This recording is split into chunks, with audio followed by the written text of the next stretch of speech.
ഇസ്ലാമിക ശരീഅത്തിൽ നായയെ നജസ് അശുദ്ധിയുള്ളതായി കണക്കാക്കുന്നതിനെക്കുറിച്ച് പലർക്കും സംശയങ്ങളുണ്ട്. നായ മനുഷ്യന് ഒരുപാട് ഉപകാരങ്ങൾ ചെയ്യുന്ന മൃഗമായിരിക്കെ എന്തുകൊണ്ടാണ് അതിനെ നജസായി കാണുന്നത്? ഈ ചോദ്യത്തിനുള്ള ഉത്തരമാണ് നമ്മൾ ഇന്ന് ചർച്ച ചെയ്യുന്നത്. എന്തുകൊണ്ട് നായ നജസായി? ഇസ്ലാമിക കർമ്മശാസ്ത്രത്തിൽ നായയെ മുഗല്ലള, കഠിനമായ നജസ് വിഭാഗത്തിലാണ് ഉൾപ്പെടുത്തിയിരിക്കുന്നത്.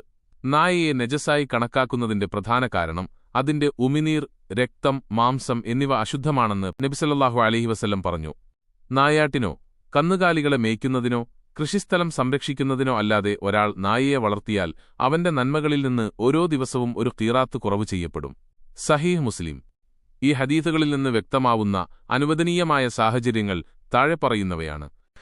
അനുവദനീയമായ സാഹചര്യങ്ങൾ: 1. നായാട്ടിന്. ഹണ്ടിംഗ്. നായാട്ടിനായി നായയെ പരിശീലിപ്പിച്ച് വളർത്തുന്നത് ഇസ്ലാം അനുവദിക്കുന്നു. വേട്ടയാടുന്ന മൃഗങ്ങളെ പിടിക്കാനും തിരികെ കൊണ്ടുവരാനും നായയെ ഉപയോഗിക്കാം. നായ പിടിച്ച മൃഗങ്ങളെ ഭക്ഷിക്കുന്നതിനെക്കുറിച്ച് ഖുർആൻ സൂറ മായിദ ആയത്ത് 4 വ്യക്തമാക്കുന്നുണ്ട്. 2. കാവലിന്. ഗാർഡിംഗ്. വീടോ കൃഷിസ്ഥലങ്ങളോ കന്നുകാലികളോ സംരക്ഷിക്കുന്നതിനായി നായയെ വളർത്തുന്നത് അനുവദനീയമാണ്. പ്രത്യേകിച്ച് ആളൊഴിഞ്ഞ പ്രദേശങ്ങളിലും സുരക്ഷാഭീഷണിയുള്ള സ്ഥലങ്ങളിലും നായയെ കാവലിനായി ഉപയോഗിക്കാം. 3. കൃഷിയിടങ്ങളിൽ. ഫാമിംഗ്. കൃഷിയിടങ്ങൾക്ക് കാവൽ നിൽക്കാനും വിളകൾ സംരക്ഷിക്കാനും നായയെ വളർത്താം. കാട്ടുപന്നികളോ മറ്റ് മൃഗങ്ങളോ കൃഷി നശിപ്പിക്കാതിരിക്കാൻ ഇത് സഹായകമാണ്. 4. സഹായത്തിനായി. Service animals.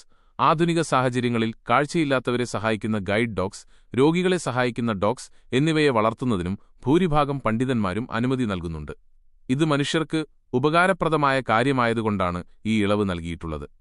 ഈ ആവശ്യങ്ങൾക്ക് നായയെ വളർത്തുമ്പോൾ അവയെ വീടിന്റെ അകത്ത് പ്രവേശിപ്പിക്കാതെ പുറത്ത് പ്രത്യേകം സ്ഥലമൊരുക്കി സംരക്ഷിക്കണം. നായയുടെ ഉമിനീർ നജസായതുകൊണ്ടാണ് ഇങ്ങനെയൊരു നിർദ്ദേശം നൽകിയിട്ടുള്ളത്. അതേസമയം നായയുമായി ഇടപഴകുമ്പോൾ ശുദ്ധീകരണത്തിന്റെ കാര്യത്തിൽ കൂടുതൽ ശ്രദ്ധ പുലർത്തേണ്ടതുണ്ട്. ഇസ്ലാമിൽ നായകളെ ഉപദ്രവിക്കുന്നത് കർശനമായി വിലക്കിയിട്ടുണ്ട്.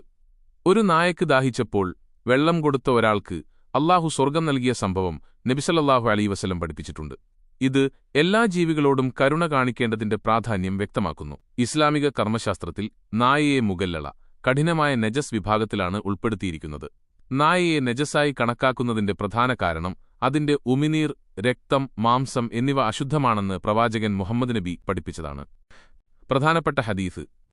നായയെ നജസായി കണക്കാക്കുന്നതിന്റെ പ്രധാന തെളിവ് താഴെ കൊടുക്കുന്ന ഹദീസാണ്. അബൂ ഹുറൈറ റളിയല്ലാഹു അൻഹുവിൽ നിന്ന് നിവേദനം. നബി സല്ലല്ലാഹു അലൈഹി വസല്ലം പറഞ്ഞു, നിങ്ങളിൽ ഒരാളുടെ പാത്രത്തിൽ ഒരു നായ നാവുകൊണ്ട് നക്കിയാൽ അത് 7 തവണ കഴുകണം. അതിൽ ആദ്യത്തേത് മണ്ണുപയോഗിച്ചായിരിക്കണം. സഹീഹ് മുസ്ലിം. ഈ ഹദീസിൽ നായയുടെ ഉമിനീർ കഠിനമായ അശുദ്ധിയാണ് എന്നും അത് ശുദ്ധീകരിക്കാൻ സാധാരണ വെള്ളം മാത്രം പോരാ എന്നും വ്യക്തമാക്കുന്നു. കാരണങ്ങൾ. ഇസ്ലാമിക പണ്ഡിതന്മാർ നായയെ നജസായി കണക്കാക്കുന്നതിന് താഴെ കൊടുക്കുന്ന കാരണങ്ങൾ ചൂണ്ടിക്കാട്ടുന്നു. രോഗങ്ങൾ. നായയുടെ ഉമിനീരിൽ വിവിധതരം രോഗാണുക്കളുണ്ടാകാം. ജലഭയം, ഹൈഡ്രോഫോബിയ എന്നറിയപ്പെടുന്ന പേവിഷബാധ പോലുള്ള അപകടകരമായ രോഗങ്ങൾ നായകളിലൂടെ പകരാൻ സാധ്യതയുണ്ട്.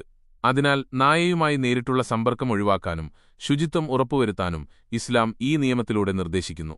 ആരാധനകളുടെ ശുദ്ധി. നായയുടെ ഉമിനീർ, രോമം എന്നിവ വസ്ത്രത്തിലോ ശരീരത്തിലോ ആയാൽ നമസ്കാരം പോലുള്ള ആരാധനകൾക്ക് അശുദ്ധിയുണ്ടാകാൻ സാധ്യതയുണ്ട്. ആരാധനകൾ നിർവഹിക്കുന്നതിനു മുമ്പ് ശുദ്ധി വരുത്തേണ്ടത് നിർബന്ധമാണ്. ഈ കാരണങ്ങൾ കൊണ്ടാണ് നായയെ ഇസ്ലാമിൽ നജസായി കണക്കാക്കുന്നത്. നായയെ വളർത്തുന്നതിനും പരിപാലിക്കുന്നതിനും ഇസ്ലാമിൽ വിലക്കില്ല. എന്നാൽ അവയെ വീടിന്റെ ഉള്ളിൽ വളർത്തുന്നത് പ്രോത്സാഹിപ്പിക്കുന്നില്ല. നായയുമായി സമ്പർക്കത്തിൽ വരുമ്പോൾ ശുദ്ധി പാലിക്കേണ്ടത് നിർബന്ധമാണ്. ഇസ്ലാമിൽ നജസ് എന്നത് അശുദ്ധമായ വസ്തുക്കളെയും അവസ്ഥകളെയും സൂചിപ്പിക്കുന്നു. നമ്മുടെ ശരീരം, വസ്ത്രം അല്ലെങ്കിൽ പ്രാർത്ഥനാസ്ഥലം എന്നിവ നജസിൽ നിന്ന് ശുദ്ധിയുള്ളതായിരിക്കണം. കാരണം നമസ്കാരം, ഖുർആൻ പാരായണം തുടങ്ങിയ ആരാധനകൾക്ക് ശാരീരികവും ആത്മീയവുമായ ശുദ്ധി അനിവാര്യമാണ്. നജസായ ഒരു വസ്തു നമ്മുടെ ശരീരത്തിലോ വസ്ത്രത്തിലോ ഉണ്ടെങ്കിൽ അത് നീക്കം ചെയ്യേണ്ടത് നിർബന്ധമാണ്. ഇസ്ലാമിൽ ശുചിത്വത്തിന് വലിയ പ്രാധാന്യമുണ്ട്. നജസ് നീക്കം ചെയ്യുന്നതിലൂടെ നമുക്ക് ശാരീരിക ശുദ്ധി കൈവരിക്കാനും അതുവഴി നമസ്കാരം പോലുള്ള ആരാധനകൾക്ക് തയ്യാറെടുക്കാനും സാധിക്കുന്നു. ശുദ്ധിയും ശുചിത്വവും വിശ്വാസത്തിന്റെ പ്രധാന ഭാഗമാണെന്ന് ഇത് നമ്മെ ഓർമ്മിപ്പിക്കുന്നു. ഈ വീഡിയോ നിങ്ങൾക്കിഷ്ടമായെങ്കിൽ ലൈക്ക് ചെയ്യാനും ഷെയർ ചെയ്യാനും മറക്കരുത്. കൂടുതൽ ഇസ്ലാമിക വിഷയങ്ങളെക്കുറിച്ചറിയാൻ ഈ ചാനൽ സബ്സ്ക്രൈബ് ചെയ്യുക.